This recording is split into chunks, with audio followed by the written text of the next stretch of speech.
بسم الله الرحمن الرحيم، وحلقة جديدة من حواديت رياضية على HTV. انتظرونا وحلقة جديدة من داخل صرح رياضي جديد بحلوان، وهو نادي حلوان الرياضي، وافتتاح مجمع حمام السباحة بحلوان. انتظرونا وحلقة جديدة وتغطية جديدة. ما تنسوش اللايك والشير وتفعيل الجرس عشان يوصلكم مننا كل جديد. انتظرونا على HTV، ولكن بعد الفصل.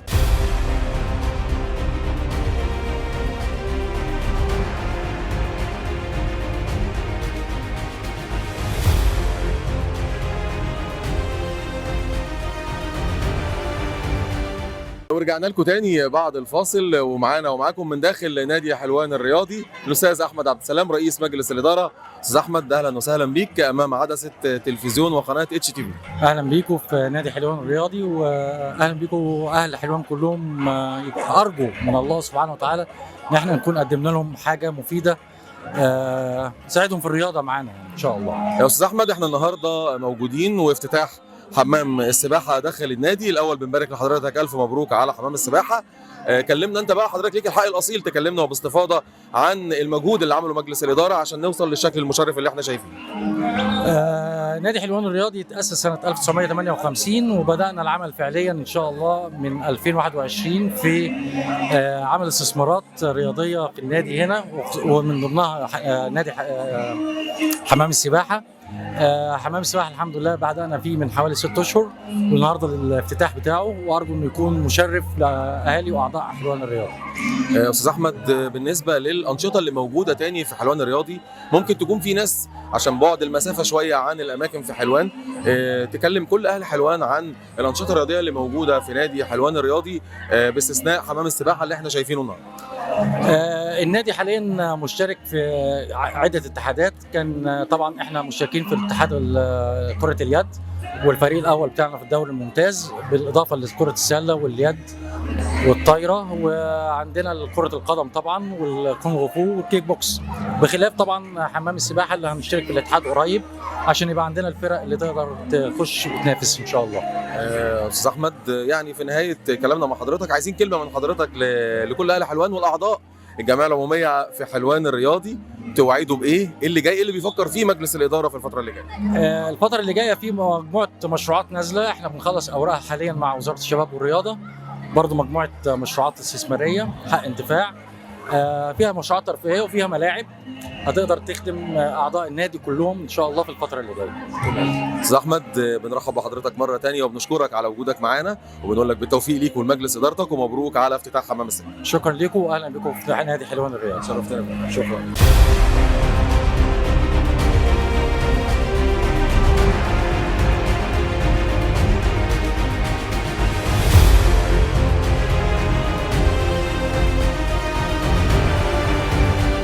ورجعنا لكم مرة تانية، ومعانا ومعاكم الحاج سلام صاحب الشركة اللي صممت حمام السباحة اللي موجود في نادي حلوان الرياضي. يا حاج سلام، أهلا وسهلا بيك معانا في تلفزيون HTV. أهلا وسهلا، مرحبا بكم في حمام سباحة النادي الرياضي بحلوان بمدينة حلوان إن شاء الله. حاج سلام، كلمنا الأول عن فكرة إنشاء حمام السباحة في حلوان. هل انت اللي اخترت ان انت تيجي تشتغل هنا في حلوان او تعمل ده؟ في صعوبات واجهتك في حلوان او جوه حلوان الرياضي، ولا احكي لنا القصه جت ازاي لغايه ما الحمام ده خلص؟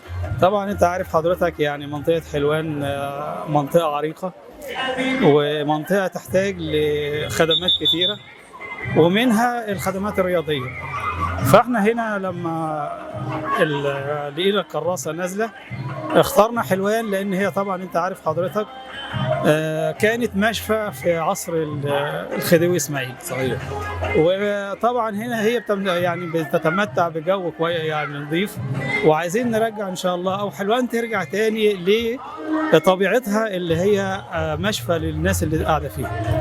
وبالتالي احنا برضو يعني اللي اخترنا المكان، وحاولنا ان احنا نعمل حاجه لاعضاء النادي ومواطني يا حلوان اللي هم حوالينا، بحيث ان هم نضيف لهم خدمه جديده. وخير طبعا استثمار في الاستثمار الرياضي ان احنا لما بنستثمر في البشر احسن استثمار ان احنا نستثمر في البشر.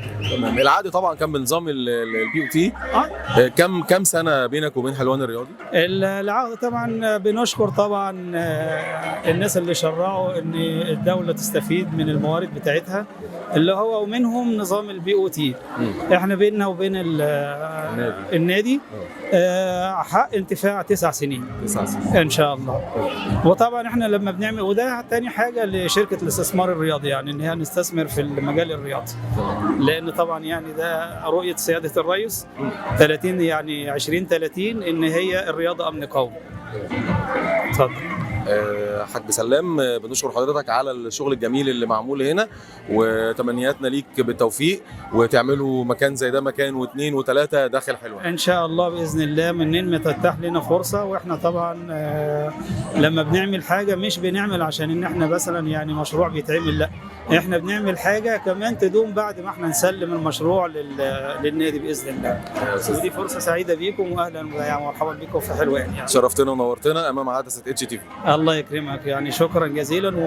وانا بدعو مزيدا بالنجاح لرئيس مجلس اداره النادي، الراجل اللي ما بخلش علينا في اي دعم يعني. ونشكره من هنا من المنبر بتاعكم يعني. شكرا جزيلا.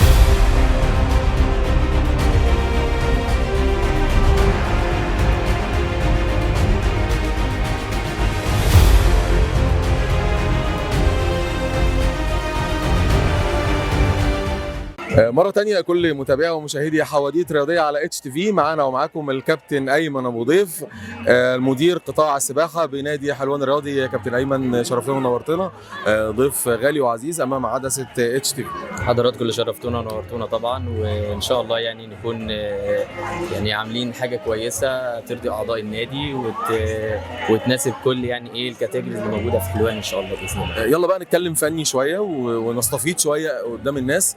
اتكلمنا عن حمام السباحه، مقاساته، قانوني مش قانوني، اولمبي نص اولمبي، ناويين على ايه الفتره اللي جايه؟ ايه اللي هيتم في حمام السباحه مع كل اهل حلوان؟ تمام. احنا هنا عاملين حاجه مختلفه شويه بالنسبه ان احنا عاملين حمام خاص بالاطفال كعمق وكمساحه. عمقه يتناسب مع الاطفال اللي هم من سن 3 سنين او سنتين.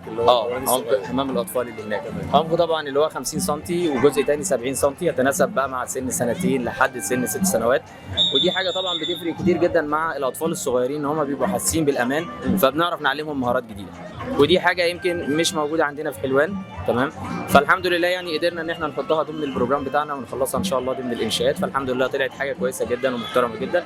والحمام ال 25 هو حمام نصف اولمبي، 12 14 في 25. زودنا برضو العرض بتاعه شويه علشان نستفيد برضو من ان الحاره تبقى اوسع شويه من الطبيعي بالنسبه للحمام ال 25. ده شيء طبعا بيتناسب مع السباحين الكبار المحترفين للعبه اللي هم بينزلوا بطولات و يعني بيبقوا متواجدين باستمرار في قطاع المنافسه. كابتن ايمن، استاذ احمد عبد السلام رئيس مجلس الاداره كان معانا دلوقتي وقال لنا ان هي بتتجه ان انتوا يبقى في اشتراك في الاتحاد السباحي. اكيد حضرتك موجود في المجال وعارف ان المنافسه في حلوان ما بقتش سهله. حمامات سباحه كتير، حمامات سباحه بقى لها سنين شغاله، ناس بقى لها فتره مشتركه في الاتحاد، ناس بتحقق ارقام وبطولات. بتفكر في ايه وانت مدير القطاع في حمام السباحه اللي موجود في حلوان الرياضي؟ ان شاء الله يعني خطتنا طبعا بتستند طبعا على ان احنا ماشيين بشكل علمي. كبقالنا مثلا بنتكلم في الوقت الحالي في 18 سنه خبره في مجال السباحه الحمد لله. اغلب الناس اللي شغاله معانا كلهم بكالوريوس تربيه رياضيه، ودي حاجه طبعا بتساعدنا كتير جدا جدا في التشغيل وبتسهل كتير على ولي الامر. الحاجه الثانيه طبعا تسجيل النادي في الاتحاد المصري للسباحه، ده شيء طبعا مفروغ منه. الاكاديميه والنادي طبعا شيء يعتبر يعني ايه حاجه واحده ان شاء الله باذن الله. في تعاون ان شاء الله نحاول دايما ان احنا نعمل بيه حاجه تكون مناسبه برضو لحلوان، لان حلوان طبعا طول عمرها انا كمدرب سباحه من حلوان ودايما كده بدور على مكان كويس امرن فيه، اذا كان التدريب الخاص بتاعي او فرق السباحه بتاعتي، دايما بدور على مكان يكون لائق بالموضوع. انا طبعا عندي هنا مثلا التراك ستارت. التراك ستارت ده شيء مش موجود عندنا في حلوان، هو موجود في استاد القاهره او في الاماكن اللي هي مستواها يعني عالي شويه، فطبعا هو السعر عالي شويه، بس انا برضو ما بخلتش برضو على المكان ووفرته بحيث ان برضو السباحين برضو قطاع البطوله واللي بيدخلوا منافسات يكون متوفر ليهم الستارت ده، مش الستارت العادي التقليدي اللي احنا بنقابله في اي حمام سباحه، اللي هو بيروح السباح بقى البطوله بيتفاجئ انه مش مؤهل انه يعرف يعمل ستارت على التراك ستارت. تمام. فطبعا باقي الخطط بقى التدريبيه والخطط الفنيه الخاصه بتعليم السباحه ان شاء الله يعني هتكون برضو حاجه ترتقي وتناسب برضو اهل حلوان ان شاء الله كلهم. حاجه اخيره كمان عشان نطمن اولياء الامور، نظام المعالجه بنشتغل بقى مواد كيماويه وكلور ولا في حقن غاز ولا ايه؟ طمن الناس عشان ولادهم اللي موجودين يبقوا عارفين ان الميه نظيفه وتمام وزي الفل، ودي اهم حاجه. انت عارف دي اهم حاجه في حمام السباحه. تمام. احنا الحمد لله يعني برضو عاملين برضو نظام جديد في نظام حتى غرفه الماكينات. نظام المعالجه طبعا عندنا بالغاز مش الكلور، يعني حقن غاز، ودي حاجه الحمد لله يعني يكاد يكون ما حدش في مصر يعني كتير بيعملها. الشركه طبعا اللي بتتولى اداره المكان هنا هي شركه مثلا مسؤوله عن اداره حمامات سباحه النادي الاهلي، حمامات سباحه انديه الرحاب، حمامات سباحه يعني مش متذكر باقي الاسماء، لكنها شركه في الاطار بتاعها حاجه بسم الله ما شاء الله يعني مستواها عالي جدا. خانوا الميه ولا اكيد طبعا متاح من الوقت الحالي، يعني مش هننتظر للشتاء ان شاء الله. ان شاء الله باذن الله المكان صيف وشتاء، وان شاء الله يعني مع نهايه برضو الصيف هيكون برضو في تغطيه للمكان ان شاء الله، بحيث برضو ان احنا نقدر نوفر برضو الاجواء المناسبه للتدريب وللتعليم وللفترات الحره ولتعليم السيدات والباقي المرافق اللي هي بتبقى متواجده في حمام السباحه، سواء اذا كانت جوانب ترفيهيه او جوانب تعليميه او تدريبيه. كابتن ايمن ابو ضيف مدير قطاع السباحه في نادي حلوان الرياضي، بنشكرك وبنتمنى لك التوفيق، وبنشكرك وشرفتنا ونورتنا امام عدسه التلفزيون اتش تي في. تشرفنا بحضراتكم يا فندم ونورتونا جدا جدا. شكرا.